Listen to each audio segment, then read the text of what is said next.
तो दोस्तों इस वीडियो में हम बात करने वाले हैं कुछ इंपॉर्टेंट कंपनीज के बारे में। उनके आए हैं क्वार्टर 3 के रिजल्ट। क्वार्टर 3 FY 24 के रिजल्ट अनाउंस हो चुके हैं, तो इस वीडियो में हम रिजल्ट्स को एनालाइज करने वाले हैं। रिजल्ट खराब हैं, बेहतर हैं, अच्छे हैं, उस चीज़ को हम यहाँ पर एनालाइज करेंगे। और आगे की क्या अब रणनीति होनी चाहिए, अगर आप इन्वेस्टेड हैं या फिर फ्रेश इन्वेस्टमेंट करना चाहते हैं तो क्या करना चाहिए, बाय करना है या फिर सेल करना है या होल्ड करना है। मेरा ओपिनियन भी आपके साथ में साझा करूंगा। टेक्निकल चार्ट पे क्या सिचुएशन दिख रही है वो भी हम डिस्कस करेंगे। कुछ इंपॉर्टेंट इंसाइट्स भी मैं आपको देने वाला हूं, तो वीडियो के साथ बने रहिए। सबसे पहले बात करेंगे लॉरस लैब्स के बारे में। लॉरस लैब में आज के दिन करीब 6% के आसपास की गिरावट देखने को मिल रही है। हालांकि जब दिन की शुरुआत हुई थी तो ऑलमोस्ट 10% डाउन था, लेकिन उसके बाद डे एंड तक हमको रिकवरी होती हुई देखने को मिली। अब आए हैं इसके रिजल्ट, और रिजल्ट की वजह से ही इतनी वॉलेटिलिटी हमको देखने को मिल रही है लॉरस लैब में।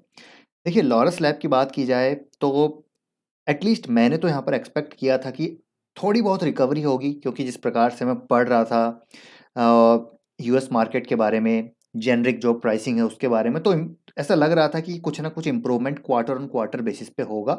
तो रिजल्ट यहाँ पर एक्सपेक्टेशंस के हिसाब से या फिर इन लाइन आते हुए देखने को मिल सकते हैं, लेकिन रिजल्ट खराब ही नहीं, इवन दोस्तों खराब से भी बहुत ज़्यादा खराब है। वर्स्ट नंबर सब लॉरस लैब के आते हुए देखने को मिले हैं। Year on year top line में 23% की गिरावट है, क्वार्टर ऑन क्वार्टर 2% डाउन है, एबिटा 55% डाउन है, प्रॉफिट 89% प्रॉफिट डाउन है। देखिए, 203 करोड़ का प्रॉफिट उड़ गया और 23 करोड़ का यहाँ पर मात्र प्रॉफिट हमको अब की बार इस क्वार्टर में देखने को मिला है। और अगर मार्जिन्स की बात करें तो देखिए, मार्जिन जो 26% के थे वो अभी 15% के रह चुके हैं, तो बहुत ज़्यादा हालत ख़राब है। मतलब बहुत ही ज़्यादा डिसअपॉइंटिंग नंबर्स लॉरस लैब के आते हुए देखने को मिल रहे हैं। और यहाँ पर हालांकि मैनेजमेंट बोल रहा है कि क्वार्टर 4 यहाँ पर अच्छा होगा, जैसे उन्होंने पिछले कई क्वार्टर से बोला है कि अगला क्वार्टर अच्छा होगा या फिर H2 अच्छा होगा। अभी मैनेजमेंट ने बोला कि H2 बोला था, हमने क्वार्टर 3 की बात नहीं करी थी। तो ये भी एक कहीं ना कहीं मतलब रियली डिसअपॉइंटिंग कि मैनेजमेंट जो बोल रहा है वहाँ पर वो खरे नहीं उतर रहे हैं उस बात पे। अब यहाँ पर उन्होंने बोला है कि क्वार्टर 4 अच्छा होगा। अब यहाँ पर विश्वास करने लायक कोई चीज़ बची ही नहीं है, क्योंकि रिजल्ट में बहुत ज़्यादा हालत ख़राब भी होती हुई देखने को मिल रहा है। अब देखिए, सेगमेंट वाइज़ भी बात करें तो एफडीएफ में ज़रूर यहाँ पर ग्रोथ है, लेकिन जो इनका मेजर बिज़नेस है एपीआई वाला, वहाँ पर 5% की गिरावट है। सीडीएमओ सिंथेसिस वाला बिज़नेस 65% डाउन है, हालाँकि बेस काफ़ी बड़ा था पिछले फाइनेंशियल ईयर का, लेकिन स्टिल यहाँ पर डाउन है। बायो बहुत ही छोटा पार्ट है, तो इसको हम ज़्यादा यहाँ पर कंसिडर नहीं कर सकते। तो ऑलमोस्ट सारे ही बिज़नेस में इनके डी ग्रोथ देखने को मिल रही है। अब यहाँ पर देखिए, मेरे पास भी था लॉरस लैब, तो मैंने इसको थोड़ा-सा भी निकाल दिया है। मेरे पास अच्छा खासा यहाँ पर एलोकेशन था लॉरस लैब का। थोड़ा बहुत यहाँ पर मैंने बेचा है, अभी थोड़ा बहुत मैं होल्ड कर रहा हूँ, क्योंकि उस असम्पशन पे यहाँ पर मैं होल्ड नहीं कर सकता कि चलिए क्वार्टर 4 अच्छा होगा। क्योंकि मैं यहाँ पर दोस्तों मेरी बात करूँगा। मुझे लग रहा था क्वार्टर 3 में इनलाइन नंबर आएँगे, थोड़ा इम्प्रूवमेंट होगा और क्वार्टर 4 में अच्छा इम्प्रूवमेंट होगा, और FY 25 में तो जो है मेजर ग्रोथ हमको वापस से आती हुई देखने को मिलेगी। लेकिन अभी नेगेटिव ऑपरेटिंग लेवरेज यहाँ पर देखने को मिल रही है, क्योंकि यहाँ पर इनका इन्वेस्टमेंट काफ़ी है और उस पे इनको रिटर्न नहीं मिल रहा है। इसकी वजह से इनके रिटर्न रेशोज़ डाउन है। आप देखिए, इनके आरओसीए भी आई थिंक 7% के आसपास आ चुकी है, जो मैंने अभी यहाँ पर चेक करी थी। मार्जिन्स डाउन है, तो कहीं न कहीं नेगेटिव ऑपरेटिंग लीवरेज यहाँ पर अभी बिज़नेस में देखने को मिल रही है। लेकिन अभी भी मेरा मानना है, क्यों मैंने यहाँ पर कुछ क्वांटिटी, जो मेरी हाफ क्वांटिटी मैंने होल्ड कर रखी है, मुझे लगता है कि यहाँ पर पॉजिटिव ऑपरेटिंग लीवरेज हमको FY 25 से आता हुआ देखने को मिलेगा, क्योंकि काफ़ी बड़े इन्वेस्टमेंट हैं, काफ़ी सारे जॉइंट वेंचर, अभी अभी एक जॉइंट वेंचर किया है, और आगे इनके कुछ अभी कमर्शियल हो चुके हैं कैपेसिटीज़, कुछ यहाँ पर आना बाकी है, एनिमल हेल्थ में आना बाकी है, बायो जो है बायो वाले सेगमेंट में आना बाकी है, सीडीएमओ जो इनके कॉन्ट्रैक्ट हैं वो अभी यूटिलाइज होते हुए देखने को मिलेंगे। तो FY 25 यानी कि अभी भी थोड़ा सा वेट करना पड़ेगा, थोड़ा पेशेंस रखना पड़ेगा, ये मैं अपने लिए कह रहा हूँ। मेरे हिसाब से अगर आप में पेशेंस नहीं है तो इसको आप बेच के निकलिए, क्योंकि भैया जो रिजल्ट है बिल्कुल अनएक्सेप्टेबल रिजल्ट है, और मैनेजमेंट बार बार यहाँ पर आकर बोल रहा है कि अगला क्वार्टर अच्छा होगा, H2 अच्छा होगा, फलाना होगा, ढीमका होगा। अरे भैया, कब होगा? नंबर में तो कुछ देखने को मिल नहीं रहा। यहाँ पर प्राइसिंग इंप्रूव हो रही है मार्केट में ग्लोबली, तो आप यहाँ पर नंबर्स में वो चीज़ दिख नहीं रही है। तो ये सारी चीज़ें भी देखने को मिल रही है। बाकी कौन कॉल इनकी सुनना भी बाकी है। हालांकि मैंने थोड़ा सा इंटरव्यू देखा था, कोई ज़्यादा कन्विंसिंग इंटरव्यू लगा नहीं मुझे। तो मज़ा नहीं आ रहा, कुल मिला के बात ये है कि लॉरस लैब में, और इसलिए मैंने कुछ माल यहाँ पर बेच दिया, बाकी मैं होल्ड करूँगा, क्योंकि मुझे लगता है फ्यूचर अच्छा हो सकता है लॉरस लैब का, जिस प्रकार का इन्वेस्टमेंट ये कंपनी कर रही है, जिस प्रकार का एक ट्रैक रिकॉर्ड है। क्योंकि पहले भी देखिए देखने को मिली थी ये चीज़ें, इनके 2018 17 से 19 के बीच में ये चीज़ें देखने को मिली थी कि इन्होंने मतलब एकदम ये ट्रांजिशन कर रहे थे, उस टाइम पे नेगेटिव ऑपरेटिंग लीवरेज देखने को मिली थी। फिर जब यहाँ पर ऑपरेटिंग लीवरेज किक इन हुई तो बहुत ज़बरदस्त एक रनअप देखने को मिला। अभी वही फेज़ देखने को मिल रहा है। तो जो पेशेंस है, जिसमें थोड़ी समझ है, अंडरस्टैंडिंग है, मैनेजमेंट का पास्ट ट्रैक रिकॉर्ड देखकर, तो वो यहाँ पर होल्ड कर सकता है। अदरवाइज़ मेरे हिसाब से यहाँ पर इसको बेच के अच्छी कोई कंपनी में यहाँ पर पैसा लगा के आप यहाँ पर आगे उसको एग्जीक्यूट कर सकते हैं। मेरे हिसाब से यहाँ पर एग्जिट है जिस प्रकार के नंबर आ रहे हैं, क्योंकि देखिए जैसे मैंने कहा कि अजम्पशन बेस पे इन्वेस्टमेंट नहीं कर सकते। जब नंबर्स में वो पॉजिटिविटी आती हुई देखने को मिलेगी तो फिर से हम यहाँ पर इसमें बाय करेंगे। तो ये हो गया लॉरस लैब। सेकंड बात करेंगे एसबीआई कार्ड के बारे में। एसबीआई कार्ड के बारे में भी हमने थोड़े दिन पहले बात करी थी और एक बाय रिकमेंडेशन थी। नंबर्स देखिए अच्छे हैं, लेकिन थोड़ा नंबर को अगर हम डिटेल में समझें तो बहुत ज़्यादा भी अभी यहाँ पर कोई प्रॉमिसिंग साइन देखने को नहीं मिल रहा है। हालांकि ईयर ऑन ईयर बेसिस पे 32% की रेवेन्यू ग्रोथ है। प्रॉफिटेबिलिटी की बात करें तो 8% की प्रॉफिटेबिलिटी ग्रोथ भी देखने को मिल रही है।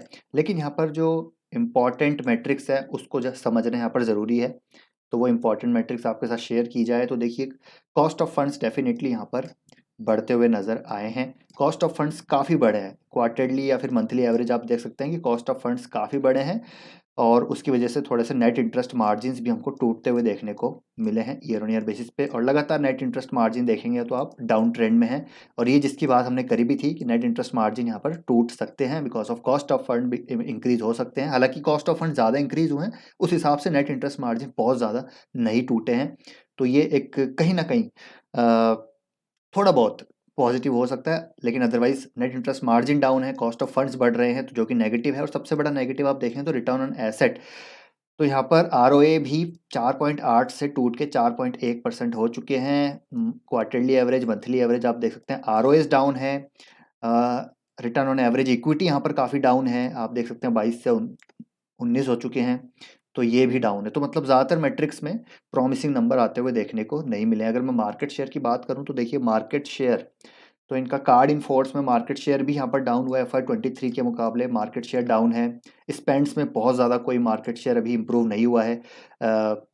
FY21-22 के मुकाबले डाउन है, FY23 के मुकाबले ऑलमोस्ट स्टेबल है। ट्रांजैक्शंस डाउन है, तो मार्केट शेयर भी यहाँ पर टूटता हुआ नज़र आ रहा है। तो ये कहीं ना कहीं थोड़े से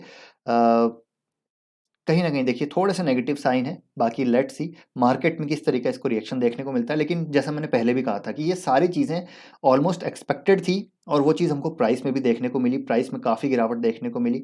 हालाँकि जो टेक्निकल चार्ट है वो थोड़ा-सा डाउन ट्रेंड में ही देखने को मिलता है। थोड़ा-सा आप देखेंगे तो लोअर हाइज देखने को मिलते हैं। हालांकि एक अच्छे खासे डिमांड जोन पे है, तो काफ़ी सारी चीज़ें यहाँ पर डिस्काउंटेड है। तो मेरे को लगता है अगर आपका लॉन्ग टर्म का नज़रिया है तो एसबीआई कार्ड को यहाँ पर बाई किया जा सकता है। अगर यहाँ से ब्रेक डाउन होता है 712 के नीचे तो इसको बेच सकते हैं। अदरवाइज यहाँ पर एक 712 का स्टॉप लॉस लगा के यहाँ पर बाइंग करना शुरू कर सकते हैं।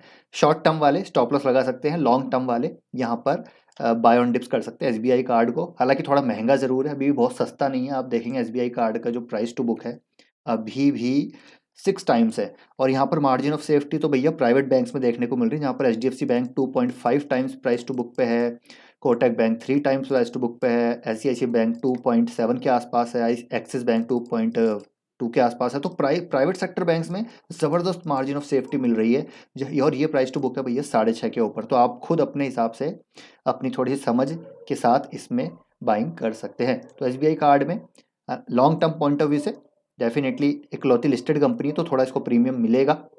तो उस हिसाब से आप यहाँ पर थोड़ा इसमें एलोकेशन देके चल सकते हैं लॉन्ग टर्म के लिए। इसके बाद है सिंजीन, एक और बहुत ही शानदार बिजनेस, लेकिन इसके रिजल्ट जो आए हैं बिलो एक्सपेक्टेशन। आप कह सकते हैं कि बहुत ज़्यादा अच्छे नहीं है नंबर, थोड़े से वीक नंबर ही नज़र आ रहे हैं। क्योंकि जो ग्रोथ है, क्योंकि वैल्यूशन काफ़ी ज़्यादा है इस कंपनी के, तो growth year on year basis पर 9% जस्टिफाइड नहीं है। ईयर क्वार्टरली बेसिस पे 6% नेगेटिव है। मार्जिन भी आप देखेंगे तो 31% से मार्जिन अभी यहाँ पर टूट गए हैं, करीब करीब 29% के आसपास हैं। पैट ग्रोथ आप देखेंगे तो मात्र 2% की year on year negative. Quarterly numbers negative हैं, year on year single digit growth है।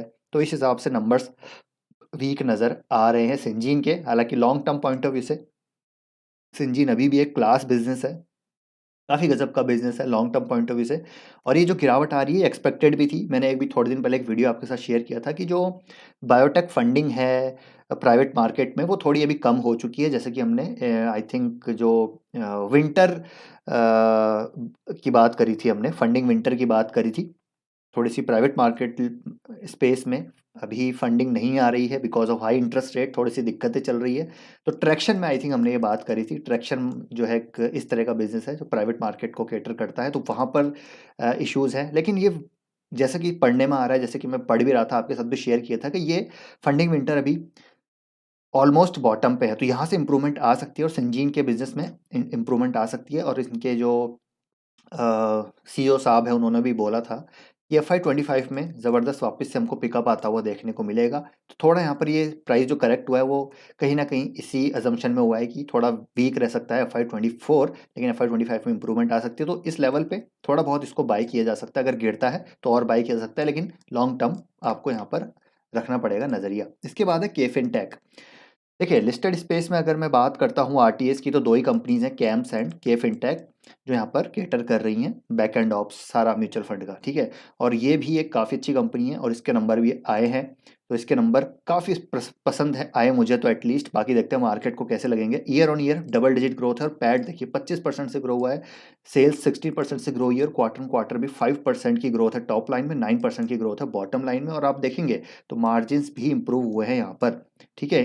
और क्वार्टर ऑन क्वार्टर स्टेबल है और year on year margin improve है। तो के फिनटेक भी अच्छा ग्रो कर रहा है। और लॉन्ग टर्म की बात की जाए तो ये बिजनेस डेफिनेटली ग्रो करेगा, क्योंकि इंडस्ट्री ही अपने आप में यहाँ से काफ़ी बड़ी होती हुई देखने को मिलेगी। तो कैम्स एंड के फिनटेक दो काफ़ी अच्छी कंपनी है और इनका लॉन्ग टर्म नज़रिया आपको रखना पड़ेगा। यहाँ पर मुझे लगता है कि आराम से इंडस्ट्री ही यहाँ पर 10-12% पे ग्रो हो सकती है और फिर ये दो कंपनीज काफ़ी अच्छा ग्रो हो सकती है। तो इन दोनों कंपनीज पे आप नज़र रखिए। बाकी टेक्निकली बात करें तो यहाँ पर अगर डिप आता है थोड़ा बहुत, करीब 500 के आसपास आता है, 510 के आसपास आता है, तो यहाँ पर ऐड कर सकते हैं। अपने ऑल टाइम हाई पे चल रहा है और रेजिस्टेंस के आसपास चल रहा है, तो ऊपर से थोड़ी प्रॉफिट बुकिंग आ रही है, तो ये आपको ध्यान रखना पड़ेगा। शॉर्ट टर्म वाले अपने हाइस को जब ये ब्रेक करे तब यहाँ पर बाय करना। थोड़ा लॉन्ग टर्म वाले थोड़ा अगर डिप आता है तब यहाँ पर बाय करें, नहीं तो यहाँ पर भी बाय कर सकते हैं, क्योंकि लॉन्ग टर्म में तो कोई दिक्कत नहीं है। इस लेवल पे भी कंपनी ग्रो कर रही है। अगर यहाँ से गिरावट भी आती है तब भी बाय कर सकते हैं, लेकिन लॉन्ग टर्म नज़र रखना पड़ेगा। यहाँ पर शॉर्ट टर्म का कोई भी जो है रिकमेंडेशन नहीं है। ये कंपनी सिर्फ लॉन्ग टर्म के लिए है। तो ये है कुछ कंपनी जिसके आए हैं रिजल्ट और हमने बात करी यहाँ पर, एनालिसिस किया रिजल्ट का, आगे की रणनीति भी हमने डिस्कस करी। आई होप दोस्तों वीडियो आपको पसंद आया होगा। पसंद आया तो लाइक कीजिए और आपका ओपिनियन क्या है इन कंपनीज के रिगार्डिंग कमेंट करके ज़रूर बताइएगा। रिजल्ट आपको कैसे लगे वो भी कमेंट कीजिएगा। तो मिलते हैं नेक्स्ट वीडियो में। Till then take care, bye bye.